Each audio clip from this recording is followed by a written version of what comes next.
जय मसीह की। परमेश्वर भला है और जिसने हमें आपको ये अवसर दिया है कि हम अपने जीवन से परमेश्वर की आराधना करने पाए। और ये कोई मामूली बात नहीं है कि हम आज यहाँ पर मौजूद हैं, या यूं कह लीजिए कि जिंदगी जमीन पर है। ये कोई मामूली बात नहीं है और मैं परमेश्वर का धन्यवाद करता हूँ ऐसे खादिम के लिए। और एक धर्मशास्त्र बाइबल से एक पद अपनी और आपकी उन्नति के लिए आपके साथ में बांटना चाहूंगा। एक खास बात जरूर से मैं आपके साथ में बांटना चाहूंगा जो मेरे और आपकी उन्नति के लिए होगी। हमें मालूम है कि हम और आप सब परमेश्वर के चुने हुए लोग हैं और परमेश्वर के काम को करना चाहते हैं, या परमेश्वर के काम को हम कर रहे हैं। ये परमेश्वर की योजना या परमेश्वर का एक ही प्लान होता है हमारी और आपकी जिंदगी के लिए। और धर्मशास्त्र बाइबल में लिखा हुआ है कि मनुष्य के मन में बहुत सी कल्पनाएं तो होती हैं, परंतु जो युक्ति यहोवा करता है वही स्थिर होती है, यानी कि वही ठहर जाती है और वही जीवन में काम होने लगता है। हम चाहते तो जरूर है कि हम घोड़ा खरीदेंगे और वो भी घोड़ा होगा हमारा सफेद रंग का और उससे हम चलेंगे, लेकिन परमेश्वर की कुछ और युक्ति होती है कि तुमको हम ब्लैक कलर की स्प्लेंडर देंगे तो हम वही स्प्लेंडर लेकर चलाते रहते हैं अपने जीवन में। ये परमेश्वर की योजनाएं क्या है ये हम और आप नहीं जानते हैं, क्योंकि परमेश्वर के सोच विचार में और हमारे और आपके सोच विचार में बहुत जमीन आसमान का फर्क है। परमेश्वर जो सोचता है वो बहुत अलग तरह से सोचता है। हम और आप जो सोचते हैं वो जमीनी तौर पर और संसार के मुताबिक सोचते हैं, और परमेश्वर हमारा इस संसार में रहने के साथ साथ उस अपनी जिंदगी के लिए भी सोचता है। वो ऐसे काम हमारी जिंदगी में करना चाहता है। अगर मेरे लिए एक पद निकाल करके पढ़ेंगे आप तो आपको मिल जाएगा यिर्मयाह 18 अध्याय। आप लोग अपने घर पर अपनी बाइबल में निकाल सकते हैं, इसको मैं पढ़ रहा हूँ। यिर्मयाह 18 अध्याय और उसके पहले पद से मैं पढ़ रहा हूँ। यहाँ पर कुछ इस तरह से लिखा हुआ है, यहोवा की ओर से यह वचन यिर्मयाह के पास पहुंचा, उठ और कुम्हार के घर जा और वहां मैं तुझे अपने वचन सुनाऊंगा। यिर्मयाह बैठा हुआ है अपने घर में, अपना कुछ काम कर रहा है, जैसे हम और आप अपने घर में अपने कामों को करते हैं या अपने जीवन में सांसारिक जीवन में रहकर अपने कामों को करते हैं। तब परमेश्वर के वचन की आवाज, परमेश्वर की आवाज या परमेश्वर के जन की आवाज हम तक पहुंचती है कि हमें ये काम करना है। इस तरह से यिर्मयाह के पास में परमेश्वर का वचन पहुंचा कि तू उठ और कुम्हार के घर जा और मैं वहां पर तुझे अपने वचन सुनाऊंगा। और लिखा हुआ है, इसलिए मैं कुम्हार के घर गया। अब यिर्मयाह अपनी बात बता रहा है और कह रहा है, इसलिए मैं कुम्हार के घर गया और क्या देखा कि वह चाक पर कुछ बना रहा है। अभी उसे ये भी नहीं मालूम है कि वो कौन सा बर्तन बना रहा है, पर वो परमेश्वर के वचन के मुताबिक जैसा परमेश्वर ने उसको बताया कि तुम उठो और कुम्हार के घर चले जाओ। अब कुम्हार के घर जाने के बाद में उसने क्या देखा कि कुम्हार एक बर्तन बना रहा है, कुछ बना रहा है, और देखते ही देखते उसने क्या देखा कि वो जो बर्तन बना रहा था वो बिगड़ गया। इसी के आगे लिखा हुआ है, इसलिए मैं कुम्हार के घर गया और क्या देखा कि वह चाक पर कुछ बना रहा है। जो मिट्टी का बर्तन वह बना रहा था वह बिगड़ गया। एक ऐसा आदमी है जिसका डेली का काम वही है, वो मिट्टी को पकड़ लेता है तो उसको कोई ना कोई बर्तन का आकार दे देता है। उसके हाथ से एक बर्तन बिगड़ गया। अब ये देख क्या रहा है कि कुम्हार जो बर्तन बना रहा था वो बर्तन बिगड़ गया, लेकिन परमेश्वर का वचन इसके बाद है। परमेश्वर का वचन ये है, बिगड़ जाना हमारी जिंदगी में, हम संसार में रहते हैं तो ये खामियां, गलतियां, बिगड़ना, ये सब चीजें हमारी जिंदगी में बनी रहती हैं, लेकिन उसके बाद का जो स्टेप है वो परमेश्वर हमारी और आपकी जिंदगी में करना चाहता है, जिससे हमारे और परमेश्वर के सोच विचार में अंतर उत्पन्न होता है। परमेश्वर का कलाम बताता है कि यिर्मयाह को ये पता चला कि जो बर्तन कुम्हार बना रहा है वो बिगड़ गया, और देखते ही देखते उस कुम्हार ने क्या किया, उस कुम्हार ने उस बर्तन को कुछ और ही बर्तन बना दिया। कई बार हमारी जिंदगी में भी यही होता है कि मेरे मम्मी पापा कुछ और चाहते हैं, कि हमारे लिए प्रयास करते हैं कि मेरा बेटा ये करे, मेरा बेटा वो बने, पर खुदा की युक्ति या खुदा की योजनाएं या परमेश्वर जो हमारी और आपकी जिंदगी में, परमेश्वर ने मेरे और मेरे बेटे की जिंदगी में उसने क्या निर्णय लिया है ये हमें नहीं मालूम है, लेकिन हम प्रयास करते हैं कि जैसा परमेश्वर ने बताया है मुझे, या जैसा मैं सोच रहा हूं कि ये मेरे बेटे के लिए बेहतर होगा, वैसा हम उसको चलाने लगते हैं। लेकिन परमेश्वर का धन्यवाद करते हैं कि परमेश्वर हमें बनाना जानता है। अगर हमारी जिंदगी से परमेश्वर को महिमा लेनी है तो हम चाहे जिस ट्रैक में जा रहे हो, चाहे जिस रास्ते में जा रहे हो, हमें परमेश्वर उस रास्ते से मोड़ करके अपनी महिमा या अपने काम वाले रास्ते पर लेकर के आ जाएगा। लेकिन परमेश्वर का धन्यवाद करते हैं कि जब कुम्हार बर्तन बना रहा है और वो बर्तन बिगड़ रहा है तो उसे वो कुछ और ही बर्तन बना देता है। हमारी और आपकी जिंदगी के लिए आशीष मिले और खुदा हमें और आपको या हमारी और आपकी जिंदगी को बहुत बेहतर बनाना चाहता है। खुदा हमारी जिंदगी को ऐसा बनाएगा कि हम लोगों को आशीष देने वाले हो सके। जब यिर्मयाह कुम्हार के घर पहुंचा और उसने देखा कि कुम्हार एक बर्तन बना रहा है और वो बर्तन बिगड़ गया, तो कुम्हार ने क्या किया कि उस बर्तन को एक दूसरा रूप दे दिया, दूसरा आकार दे दिया। कई बार हमारी और आपकी जिंदगी में भी होता है कि हम सोचते हैं कि हम गिटार बहुत अच्छा बजाएंगे। मैं तो बहुत कोशिश करता हूँ कि मैं बहुत अच्छा गिटार बजा करके गाना गाऊं, लेकिन मुझे नहीं लगता है कि खुदा ने मुझे केवल इस चीज के लिए चुना है। पर मुझे मालूम है कि परमेश्वर ने मुझे आशीष दी है, या परमेश्वर ने मुझे चुना है और मुझे अपना अभिषेक दिया है इसलिए कि मैं लोगों को आशीष दे सकूं। आशीष इस बात से कि मैं केवल इस बात को कहूं कि हमारा परमेश्वर प्रभु यीशु मसीह जिंदा है और उसको छोड़ करके कोई और उद्धारकर्ता है ही नहीं। ये मेरी बात है और ये मुझे खुदा ने बताया है और ये मैं अपने जीवन भर कहता रहूंगा कि परमेश्वर ने मुझे इसीलिए चुना है कि मैं हर एक व्यक्ति से जो मेरी कलीसिया का है, जो मेरा मिलने वाला है, जिसको मैं बता सकूं, उसको मैं परमेश्वर की इस बात को बताऊं कि परमेश्वर प्रभु यीशु मसीह को छोड़ करके कोई और उद्धारकर्ता है ही नहीं।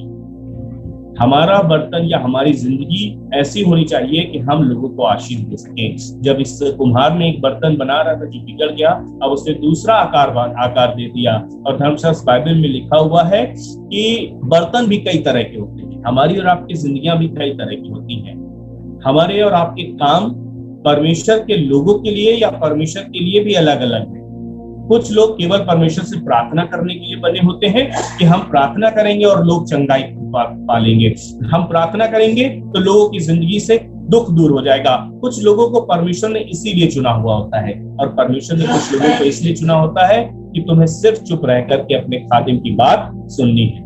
एलीशा जो था वो एलिया का चेला था और एलीशा पता क्या करता था, वो बहुत वचन नहीं प्रचार करता था, बहुत लोगों को के लिए प्रार्थना नहीं करता था, पर वो क्या करता था, वो अपने खादिम के हाथ धुलाया करता था। ये एक सेवा थी उसकी। और परमेश्वर हमें और आपको, हमारी और आपकी जिंदगी को ऐसा बर्तन बनाना चाहता है कि लोगों के लिए हम काम आए, लोगों के लिए हम आशीष दे सके, परमेश्वर के हम काम आए और लोगों को हम परमेश्वर के प्रति और जागरूक कर सके कि परमेश्वर प्रभु यीशु मसीह को छोड़ करके कोई और उद्धारकर्ता है ही नहीं। हमें परमेश्वर के निमित्त बने रहना है।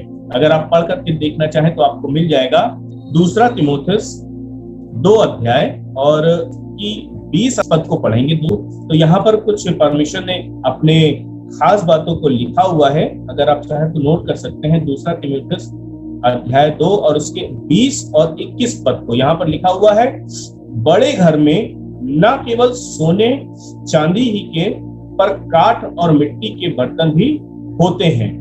कई बार हमें लगता है कि हमारी जिंदगी बहुत अच्छी नहीं है, हमारे कपड़े उतने अच्छे नहीं है जितना सामने वाले की है, हमारा स्वभाव या हमें देखने से नहीं लगता है कि हम परमेश्वर को वो चीजें दे पा रहे हैं।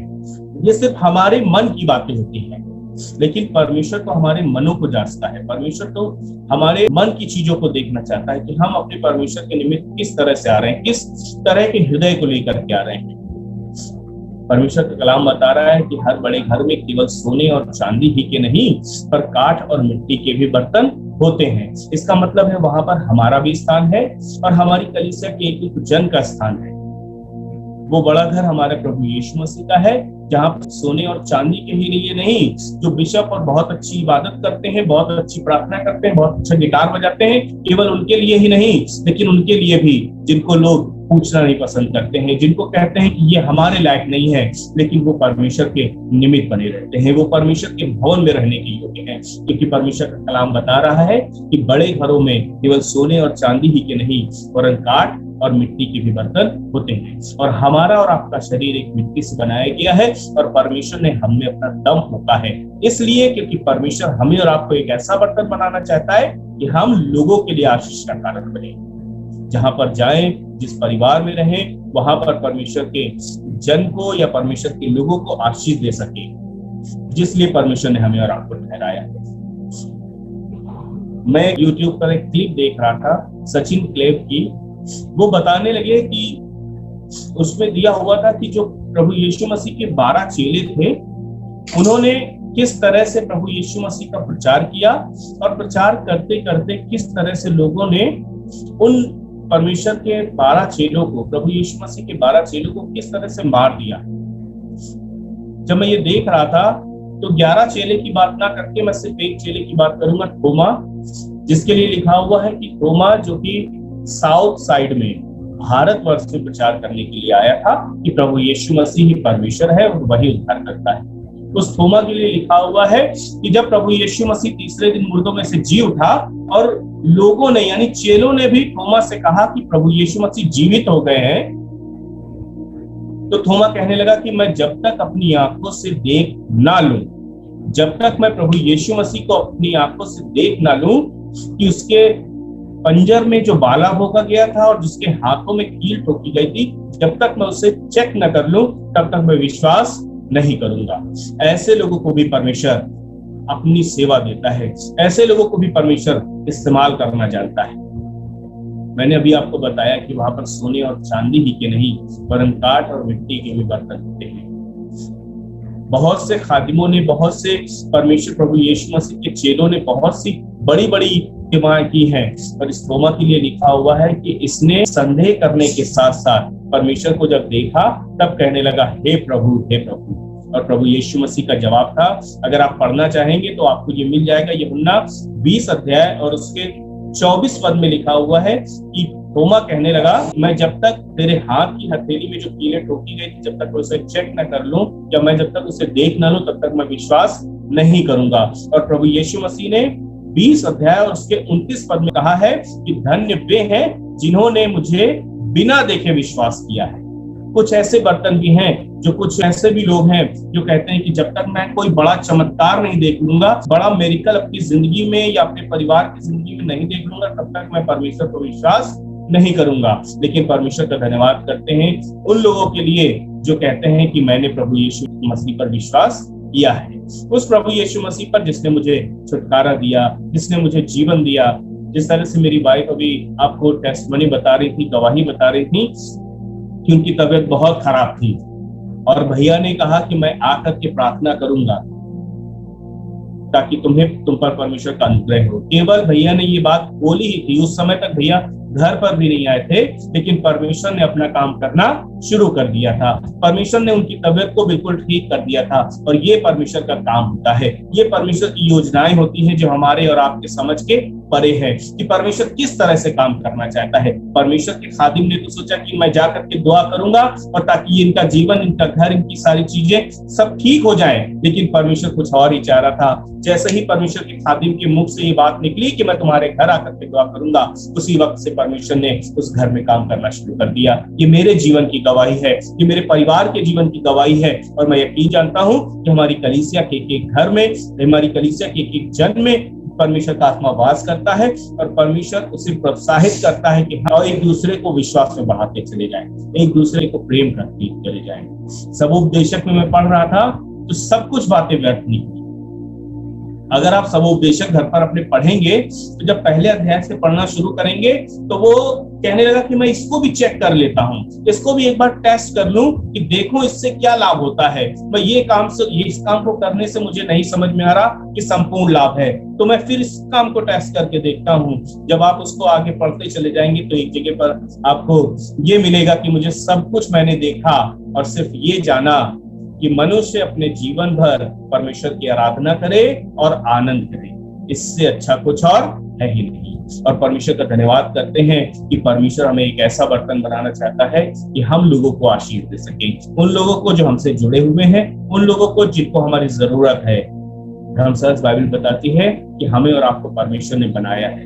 हम तो कहते हैं कि हम मिट्टी के बर्तन हैं, इसमें परमेश्वर ने अपना असीम धन छिपा कर रखा है। असीम धन वो है कि हम अगर किसी के लिए प्रार्थना कर दे तो परमेश्वर मेरी प्रार्थनाओं के वसीले से उसकी जिंदगी में बड़े काम कर देता है। इस मिट्टी के बर्तन में वो धन छिपा रखा हुआ है कि अगर मैं गीत गा दूं तो उस गीत गाने से परमेश्वर के उस जन में या परमेश्वर के उन लोगों में आशीष ठहर जाती है। परमेश्वर ने हमारी और आपकी जिंदगी में या हमारे और आपकी मिट्टी के इस बर्तन में ऐसा असीम धन छिपा कर रखा है कि परमेश्वर हमें और आपको आशीष देता है। मैं एक बात बता करके खत्म करूंगा। जैसा कि आप सभी लोगों को मालूम भी है कि भैया भी अक्सर बताते हैं कि मैं जिस समय भैया से जुड़ा तो काफी छोटा था, और अभी उस समय और अभी में बहुत फर्क। उस समय भैया जो है एक एक चीज हमें बताते थे। कई बार हमें लगा कि जब भैया के घर जाओ तो बहुत सी चीजें सुनाते हैं, कई बार लगा कि गलत चीजें हैं, लेकिन आज मुझे ये बात एहसास होती है, या यूं कह लीजिए आज मुझे ये बात पता चलती है कि भैया ने जो जो चीजें एक एक बात जो मुझे सिखाई, वो सारी बातें हमारी जिंदगी के लिए, हमारी जिंदगी में लाभ के लिए रही। उनको फॉलो करके या उनको हमने मान करके, हमने पूरी बातें तो नहीं मानी, लेकिन जितनी भी मानी उससे मुझे मालूम है कि उससे मेरे जीवन में मुझे लाभ मिला।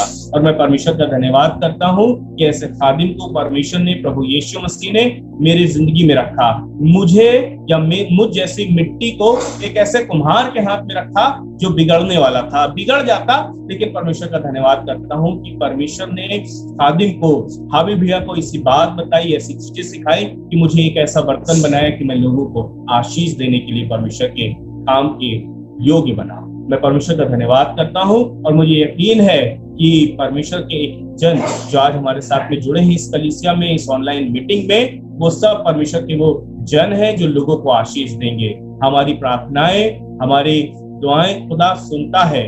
हम जब परमेश्वर के निमित्त जाते हैं, जब हम परमेश्वर से प्रार्थना करते हैं कि खुदा बाप मेरे इस कलीसिया के इस भाई के जीवन में परेशानियां हैं, परमेश्वर को उसकी परेशानियों को दूर कर, तो हमारा परमेश्वर हमारी प्रार्थनाओं को सुनता है। जब हम परमेश्वर के नजदीक जाकर कहते हैं कि खुदा बाप हमारे इस खादिम की जिंदगी में आशीष दे, हमारे इस खादिम के साथ में बना रहे, तो हमारा खुदावन हमारी उन प्रार्थनाओं को सुनता है। क्योंकि हमारा खुदावन कहता है, हमारे खुदावन के कलाम में लिखा हुआ है कि उसके कान हमारी प्रार्थनाओं की ओर लगे रहते हैं। उसके कान हमारी प्रार्थनाओं की ओर लगे रहते हैं। जब हम परमेश्वर से प्रार्थना करते हैं तो वो हमारी प्रार्थनाओं का जवाब देता है। और मुझे यकीन है कि जब हम सब मिलकर के प्रार्थना करेंगे तो हमारा परमेश्वर हमारी जिंदगी में आशीष, आशीष और केवल आशीष बढ़ाता चला जाएगा।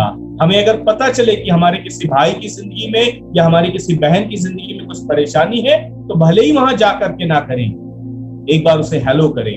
हेलो मतलब फोन करें, एक बार उसे फोन करें, उसका हाल लें, उसको तसल्ली मिलेगी। और फिर जब आप अपनी दुआ करें तब उसको खुदा के सम्मुख रखें, खुदा से प्रार्थना करें कि खुदा बाप हमारी इस बहन को, हमारे इस भाई को, हमारे इस परिवार को, हमारे इस कलीसिया के इस व्यक्ति को, हमारे इस खादिम को खुदावंद आशीष दे।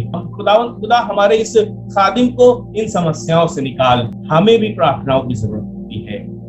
जब हम प्रार्थनाएं करते हैं अपने लिए, अपनी कलीसिया के लिए, अपने लोगों के लिए, तब परमेश्वर उसका अजर हमें भी देता है। अय्यूब के लिए लिखा हुआ है कि जब अय्यूब ने अपने मित्रों के लिए प्रार्थना करी तब यहोवा ने उसका सारा दुख दूर किया। और मैं परमेश्वर का धन्यवाद करता हूं कि मैं और आप एक ऐसे कुम्हार के हाथ में है जो हमें बनाएगा, एक अच्छा बर्तन बनाएगा। मैं खुद अपने आप को देख करके कह सकता हूं कि हाँ खुदावन, तूने मुझे एक ऐसे खादिम के हाथ में रखा जिसने मुझे एक अच्छा बर्तन बनाया है।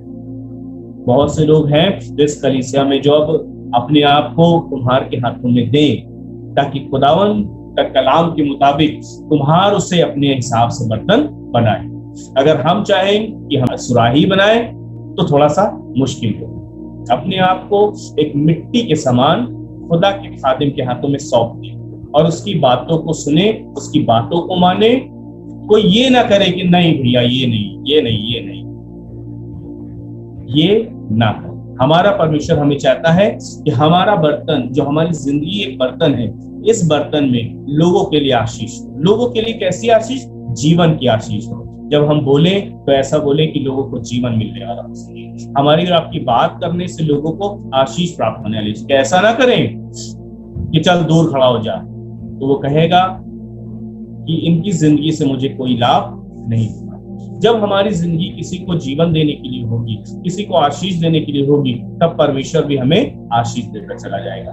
और परमेश्वर का धन्यवाद करता हूँ अपनी कलीसिया के लिए और कलीसिया के एक एक जन के लिए कि वो मेरे लिए, मेरे परिवार के लिए प्रार्थना करता है, मेरे उस खादिम के लिए प्रार्थना करता है जिसने मुझे बनाया है। दुआ करते रहे ताकि खुदावंद हमारी दुआओं को सुन करके हमारी जिंदगियां ऐसे बर्तन बनाए जो लोगों के लिए आशीष का हो, आशीष का कारण बने, आशीष का बर्तन बने। सोने और चांदी के ही नहीं, पर मिट्टी और काठ के भी बर्तन उस भवन में रहते हैं। वो परमेश्वर का भवन है जिसमें हम और आप बने हुए हैं। खुदा आप सबको बड़ी आशीष दे।